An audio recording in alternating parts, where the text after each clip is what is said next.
রংপুরের পীরগঞ্জে আলোচিত ট্রান্সফরমার চুরি ও মফিজার রহমান হত্যা মামলায় ডাকাত চক্রের 7 সদস্যকে গ্রেপ্তার করেছে পুলিশ। 23 ও 24 মে বিভিন্ন জেলায় অভিযান চালিয়ে তাদের গ্রেপ্তার করা হয়। পাবনার ঈশ্বরদীতে 3টি মোটরসাইকেল সহ 2 চোরকে গ্রেপ্তার করেছে পুলিশ।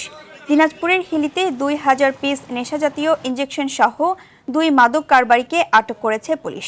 নারায়ণগঞ্জের ফতুল্লায় 2000 পিস ইয়াবা সহ এক নারী ও যশোরের বাঘারপাড়ায় 600 পিস ইয়াবা সহ 2 মাদক ব্যবসায়ীকে আটক করেছে ডিবি পুলিশ।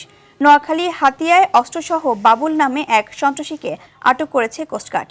মানিকগঞ্জের দৌলতপুরে 50 বস্তা ভিজিএফ এর চালে কালোবাজারে বিক্রির অভিযোগে 2 ইউপি সদস্যকে গ্রেপ্তার করেছে পুলিশ।